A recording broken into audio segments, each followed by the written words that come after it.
আসসালামু আলাইকুম। Unique English একাডেমিতে সকলকে স্বাগতম। প্রিপোজিশন নিঃসন্দেহে ইংলিশ গ্রামারের খুবই গুরুত্বপূর্ণ একটা টপিক। বলা যায় এমন কোনো পরীক্ষা নাই যে পরীক্ষায় এখান থেকে প্রশ্ন আসে না। ডুয়েট এডমিশন থেকে শুরু করে যে কোনো ভার্সিটি এডমিশন, চাকরির পরীক্ষায় এখান থেকে প্রশ্ন আসতে দেখা যায়। খুব ছোটবেলা থেকেই আমরা প্রিপোজিশন শিখে আসতেছি, তারপরে পরীক্ষায় ভুল করে বসে থাকি। আজকে আমরা খুবই মজার দুটি ফিগারের মাধ্যমে আমরা পুরো প্রিপোজিশনের প্রায় 70% ব্যবহার আমরা শিখে ফেলবো ইনশাআল্লাহ। ফিগার দুটি কি? একটি হচ্ছে ম্যাজিক সার্কেল, অন্যটি হচ্ছে ইনভার্স পিরামিড। আশা করি এই ভিডিও ক্লাসটি দেখার পরে আপনাদের প্রিপোজিশন ব্যবহারে কোনো কনফিউশন থাকবে না ইনশাআল্লাহ। সুতরাং মূল ভিডিও ক্লাস শুরুর পূর্বে আমরা স্লাইড থেকে এক নজর দেখে আসি কি কি থাকছে আমাদের আজকের এই ভিডিও ক্লাসটিতে। প্রিয় শিক্ষার্থী বন্ধুগণ, আপনাদের সুবিধার্থে আমরা এই ভিডিও ক্লাসগুলো নির্দিষ্ট একটা বইকে রেফারেন্স ধরে ক্লাসগুলো করার চেষ্টা করতেছি। এতে করে আপনারা ভিডিও ক্লাসগুলো করার পাশাপাশি চাইলে বইটিও সাথে রাখতে পারেন। বইটি হচ্ছে unique English grammar with previous question bank. আজকের এই ভিডিও ক্লাসে আমরা একটা ম্যাজিক সার্কেল এবং একটা ইনভার্স পিরামিডের সাহায্যে প্রিপোজিশনের প্রায় 70 থেকে 80% ব্যবহার আমরা খুব সহজেই মনে রাখতে পারি। এখানে আমরা ম্যাজিক সার্কেলের বিভিন্ন অ্যারো চিহ্ন দিয়ে আমরা বিভিন্ন প্রিপোজিশনকে ইন্ডিকেট করেছি এবং কোন অ্যারো চিহ্ন দিয়ে কি বোঝাচ্ছি এখানে আমরা তার সুন্দর করে একটা ব্যাখ্যা দিয়েছি। আমরা এগুলো বিস্তারিত আলোচনা করব ভিডিও ক্লাসে এবং সেই সাথে আমরা প্রতিটি প্রিপোজিশনের এক্সাম্পল দেওয়ার চেষ্টা করেছি এবং সেই এক্সাম্পলগুলোকে আমরা এই ম্যাজিক সার্কেলের মাধ্যমে সলভ করার চেষ্টা করব। আমরা আরেকটা ফিগার দেখব, সেটি হচ্ছে ইনভার্স পিরামিড এবং ইনভার্স পিরামিডের সাহায্যে আমরা অনেকগুলো প্রিপোজিশনকে খুব সহজেই মনে রাখতে পারি। সেই সাথে আমরা কিছু এক্সাম্পল সলভ করব। আশা করি আপনারা ভিডিওটি শেষ পর্যন্ত দেখবেন। তাই আসুন কথা না বাড়িয়ে আমরা মূল ভিডিও আলোচনা করি। প্রিয় শিক্ষার্থী বন্ধুগণ, ম্যাজিক সার্কেল দিয়ে আমরা প্রিপোজিশনের অনেক ব্যবহার দেখলাম। এখন আমরা একটা পিরামিড দিয়ে বাকি ব্যবহারগুলো শিখে ফেলবো ইনশাআল্লাহ।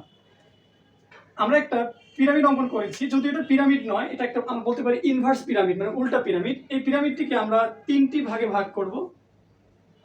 মনে রাখবেন পৃথিবীতে সবথেকে বেশি ব্যবহৃত হয় ইন প্রিপোজিশন, তাই আমি ইনকে রাখলাম বড় অংশে।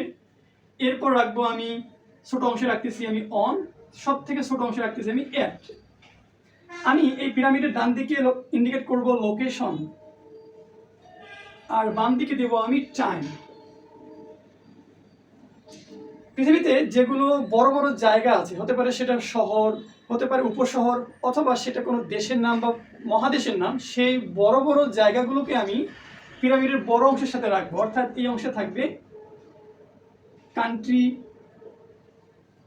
অথবা সিটি। তার থেকে একটু ছোট ঘরে আমি, অর্থাৎ ছোট অংশে রাখবো, তার থেকে কিছু ছোট জায়গা, যেমন সেটা হতে পারে অন ডুয়েট স্ট্রিট,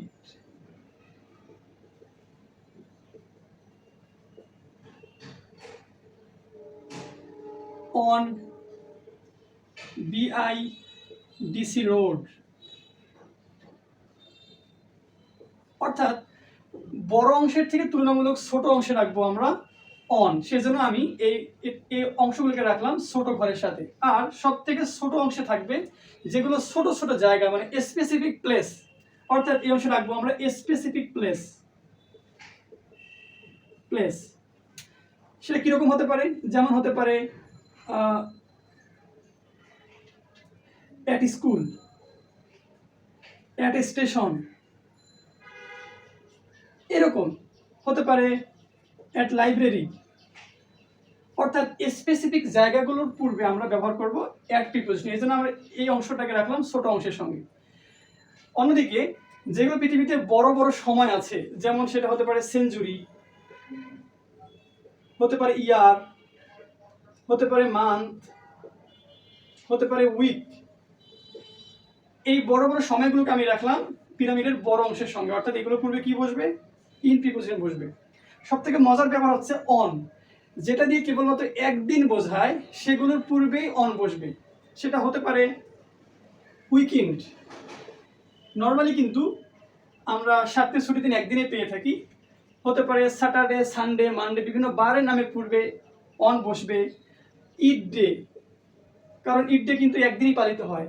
আবার বার্থডে, বার্থডেও একদিনেই পালিত হয়। অর্থাৎ একদিন বোঝালে তাদের পূর্বে বসবে অন। আর অ্যাট বসবে কখন? যদি স্পেসিফিক কোনো টাইম বোঝায়, যেমন সেটা হতে পারে অ্যাট 9 PM, ক্ষুদ্র একটা সময়, স্পেসিফিক সময়, এদের পূর্বে বসবে অ্যাট, এই জন্য আমরা এদেরকে রাখতেছি ছোট অংশের সঙ্গে। আরও হতে পারে অ্যাট মিডনাইট, অ্যাট 9 o'clock ইত্যাদি। যদি আমরা একটু রিভিউ করি, অর্থাৎ এই পিরামিডের বড় অংশে থাকবে ইন, তার থেকে ছোট অংশে থাকবে অন, তার থেকে আরো ছোট অংশে থাকবে অ্যাট। আমরা ডান দিকে দিছি লোকেশন, বড় বড় জায়গার নাম, দেশ বা কান্ট্রি নামে পূর্বে ইন বসবে, তার থেকে তুলনামূলক ছোট জায়গার পূর্বে অন বসবে এবং আরো ছোট জায়গার পূর্বে বসবে অ্যাট। এদিকে বড় বড় সময়ের পূর্বে বসবে ইন, আর একদিন বোঝালে তার পূর্বে বসবে অন, এবং যদি সেটা স্পেসিফিক ভাবে ক্ষুদ্র একটা সময় বোঝে সেক্ষেত্রে হবে অ্যাট। এখন আমরা এই প্রতিটা প্রিপোজিশন দিয়েই আমরা এক্সাম্পল দেখবো ইনশাআল্লাহ। আশা করি বিষয়টা ক্লিয়ার হয়ে যাবে। এক্সাম্পলগুলো লক্ষ্য করুন। এখানে প্রথম এক্সাম্পলে বলা আছে I was born dash May 5th। বলুন তো এই মে 5th দিয়ে কি বোঝাচ্ছে? এটা দিয়ে মাসের নাম বোঝাচ্ছে নাকি কোনো দিনের নাম বোঝাচ্ছে? দিনের নাম, অর্থাৎ মে মাসের 5ম দিন। আর আমরা ইনভার্স পিরামিডে দেখে আসছি যে যেটা দিয়ে একদিন বোঝায় তাদের পূর্বে সবসময় অন ব্যবহৃত হয়। তাহলে এখানে হবে preposition on. I was born on May 5th। যদি এখানে শুধু মে থাকতো, অর্থাৎ মাসের নাম বোঝাইতো, মাস একটা বড় সময়ের নাম, তার পূর্বে কি বসে? ইন বসে। সেটা আমরা দেখেছি ইনভার্স পিরামিডের বাঁ দিকে সবার উপরে ঘরে দেখেছি আমরা। এক্সাম্পল 2 লক্ষ্য করুন। Come to the venue dash 7 PM। এটা যেহেতু একটা স্পেসিফিক টাইম বোঝাচ্ছে, নির্দিষ্ট সময়, 7টার কথা বলা আছে, এখানে হবে প্রিপোজিশন অ্যাট। স্পেসিফিক টাইম এবং স্পেসিফিক প্লেসের পূর্বে প্রিপোজিশন অ্যাট বসে। এক্সাম্পল 3 লক্ষ্য করুন। He congrats me dash my birthday. অর্থাৎ নির্দিষ্ট করে একদিন বোঝালে একদিনের পূর্বে সবসময় প্রিপোজিশন অন বসে, এটা আমরা জেনে এসেছি। Birthday, Saturday, Sunday, Monday, Eid day, holiday, Christmas day ইত্যাদি। এক্সাম্পল 4 লক্ষ্য করুন। He came here dash May dash 2001। এটা যেহেতু একটা মাসের নাম, একটা বড় সময়, এর পূর্বে বসে প্রিপোজিশন ইন। এটাও যেহেতু একটা বড় একটা সময়, একটা বছর বোঝাচ্ছে, সাল বোঝাচ্ছে, এর পূর্বে বসে প্রিপোজিশন ইন। এদিকে লক্ষ্য করুন। ড্যাশ দি ওয়ার্ল্ড, যেহেতু একটা বড় জায়গার নাম বোঝাচ্ছে, এর পূর্বে বসে preposition in. Dash Dhaka dash north Korea, এটাও যেহেতু বড় শহরের নাম বোঝাচ্ছে, এর পূর্বে বসবে preposition in. Dash the 5th floor, এটা যেহেতু তুলনামূলক ছোট একটা জায়গা বোঝাচ্ছে, আমরা এখানে ব্যবহার করব প্রিপোজিশন অন। আমরা অন্যভাবে এটা বুঝতে পারি, সেটা হচ্ছে আমরা ম্যাজিক সার্কেল যখন আলোচনা করেছি তখন দেখেছি কোনো কিছুর উপর যদি স্পর্শ অবস্থায় থাকে এবং স্থির থাকে, সেটা হচ্ছে আমরা সেখানে অন ব্যবহার করি। নর্মালি মানুষ কিন্তু ফ্লোরের উপরেই থাকে, তাই না? আমরা সেই বিবেচনায় এখানে আমরা প্রিপোজিশন অন ব্যবহার করতে পারি। এরপরে ড্যাশ জয়দেবপুর ড্যাশ ঢাকা, যেহেতু ঢাকা একটা বড় জায়গার নাম, এর পূর্বে বসে প্রিপোজিশন ইন। জয়দেবপুর তার থেকে তুলনামূলক ছোট জায়গা, এর পূর্বে বসে প্রিপোজিশন অন। এরপরে ড্যাশ দি স্টেশন অথবা লাইব্রেরি অথবা ওয়ার্ড, এগুলো পুরো সবসময় প্রিপোজিশন অ্যাট বসে, কারণ এগুলো নির্দিষ্ট কোনো জায়গার নাম বোঝাচ্ছে স্পেসিফিক ভাবে। At school, at library, at bus stand ইত্যাদি। এই ছিল আমাদের প্রিপোজিশনের ব্যবহার। আমরা ম্যাজিক সার্কেল এবং ইনভার্স পিরামিড দিয়ে বোঝার চেষ্টা করেছি কিভাবে এগুলোকে সহজেই মনে রাখা যায়। আপনাদের কাজ হবে আপনারা 2-3 বার এই পিরামিডগুলো আর এই সার্কেলগুলো খাতায় অঙ্কন করবেন এবং কোথায় কোনটা প্রিপোজিশন বসবে সেটা খাতায় দিয়ে একবার লেখার চেষ্টা করবেন। আশা করি এই ফিগারগুলো মনে রাখলে পরীক্ষায় কোনোদিন কখনো এগুলো মুখস্থ করতে হবে না, আর কখনো এগুলো ভুলও হবে না ইনশাআল্লাহ। যদি কারো কোনো প্রশ্ন থাকে অবশ্যই কমেন্ট সেকশনে জানাবেন। আসসালামু আলাইকুম।